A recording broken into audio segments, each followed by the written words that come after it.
If you've ever wanted to spend $700 on a coat designed for severe mountain conditions for when it's drizzling on your walk to the L train, you're probably the ideal customer for Arc'teryx. It's a company creating outdoor gear for two types of people: elite mountain athletes like myself and rich indoor boys cosplaying as rich outdoor boys. It's a titan of the gorpcore industry, standing for good old raisins and peanuts, where high performance outdoor gear like waterproof shells or trail sneakers is recast as something that you'd wear to your tech sales job. Arc'teryx has grown its total revenue from $500 million in 2020 to almost $3 billion in 2025. That's surpassed Patagonia's $1.47 billion revenue and is close to hitting North Face's $3.7 billion in revenue. Man, my back is sweaty already. And with fans like Frank Ocean, this little guy, and this big guy, my only question is, how'd they do it? Oh, Arc'teryx was founded in 1989 in Canada, selling high-quality climbing gear and mountain packs. It was initially named Rock Solid, but they decided that that name wasn't confusing enough, so they went with Arc'teryx instead. Arc'teryx moved into jackets in 1995 with a partnership with Gore-Tex and haven't really looked back. They pride themselves on making the best technical gear for athletes in any weather condition, just like this guy.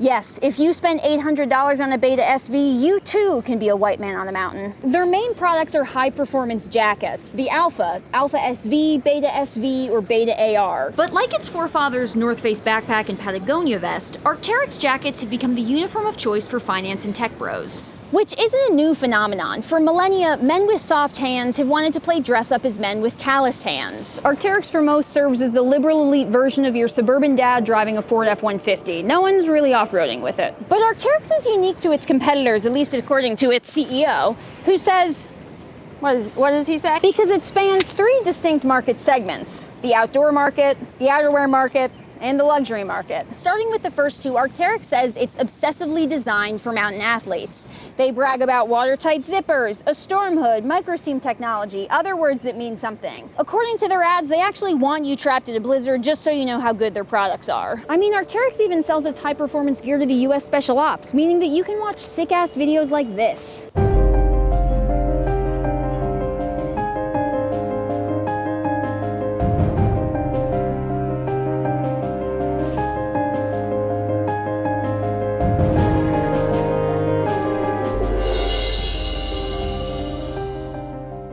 Whoa, where did I get this Coors Light from, and why do I suddenly want to hit my wife?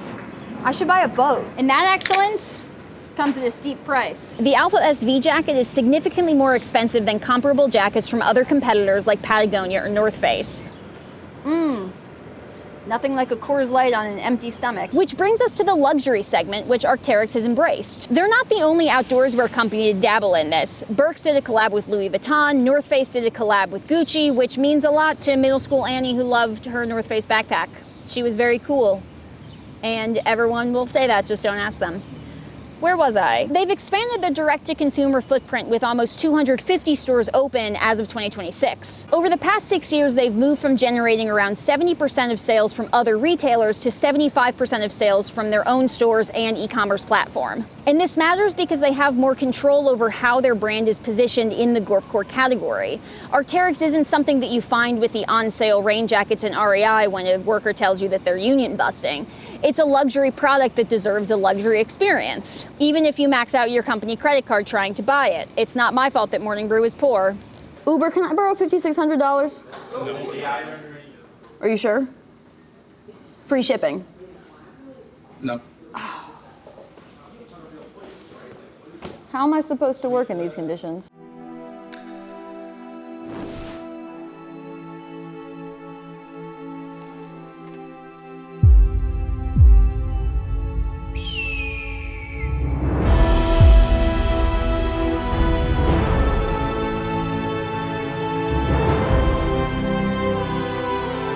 Is this what it's supposed to look like?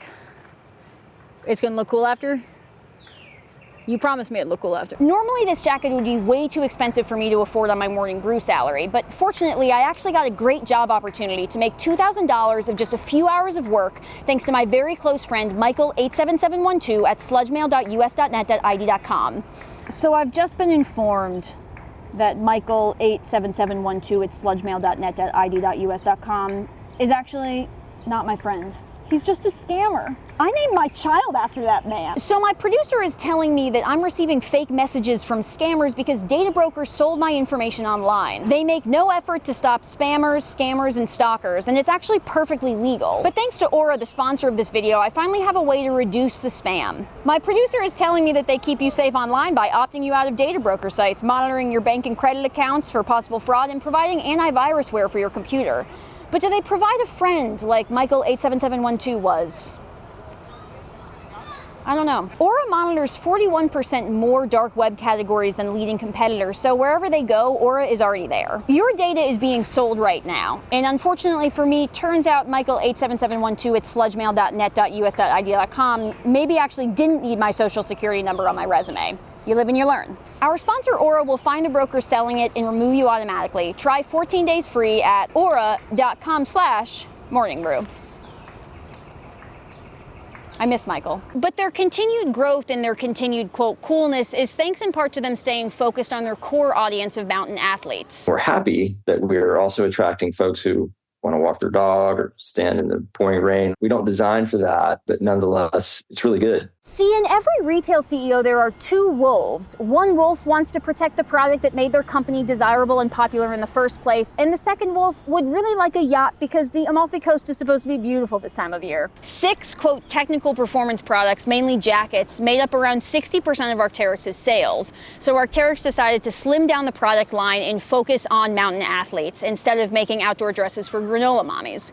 Speaking of granola mommies, did you know that women also need clothes? Men currently account for 65% of apparel sales at Arc'teryx, but maybe not for long because in their Q1 earnings, they bragged about the revenue that came from, quote, expanding their feminine color palettes, which is so 2002 of them. I need my light pink shell so I can go to work at my print magazine job and hope that Matthew McConaughey will date me. A girl can dream. Is that a dead raccoon? That's definitely a dead raccoon. But frankly, the biggest part of their success is due to China. That's my Trump accent. Because apparently Americans aren't the only ones who have money to spend. I don't know, that seems crazy. In 2019, Arc'teryx was bought by Anta Sports Products, China's largest sportswear company and the 3rd largest in the world by revenue. Anta helped Arc'teryx set up shop in luxury real estate markets around mainland China, where they could be placed next to other luxury goods. These leases are important because e-commerce makes up only 15% of Arc'teryx's sales in China versus 39% in North America. I guess drunkenly wine shopping online is a purely American pastime, like baseball or those houses that are just all garage. It also got a bump in 2021 when our gorpcore king, Xi Jinping, wore an Arc'teryx parka to the Winter Olympics. And it worked. In 2025, Greater China accounted for 45% of all Arc'teryx's sales compared to 25% in 2020. So Arc'teryx has been riding high other than one small snafu where they set off a bunch of fireworks in the shape of a dragon to, quote, highlight the coexistence between nature and humans. I mean, to be fair to them, that is an accurate description of how we currently coexist in nature. Arc'teryx apologized on Instagram, saying that they're deeply disappointed that this happened and apologized full stop. My question is, disappointed at whom? Arc'teryx, who are you disappointed at? Yourself? By 2030, Arc'teryx is looking to get $5 billion a year in revenue. And they're also investing in shoes, which I would be wearing if Morning Brew had let me buy them on the company card. Not that I'm bitter about that, because after you've spent 5 hours with a plastic jacket and a dead raccoon in 90-degree heat, I think a girl has a right to be a little cranky about it. Pour one out for the dead raccoon. In the eyes of an angel, I don't know the words, but that raccoon is dead and I've watched its dead corpse. Where was I? Who knows if Arc'teryx can maintain the delicate balance between increasing their audience and also keeping the product that made them cool. But as long as Timmy keeps wearing his beanie like that, I guess I'm along for the ride. The end. Well, I think I've demeaned myself enough for today. That, okay, add to cart. Anyone who says this is sponsored, they'd make sure the site was working if this was sponsored. Look, not sponsored. Luxury shopping experience, I said. A luxury good that deserves a luxury experience, I said. Caden, that should be enough.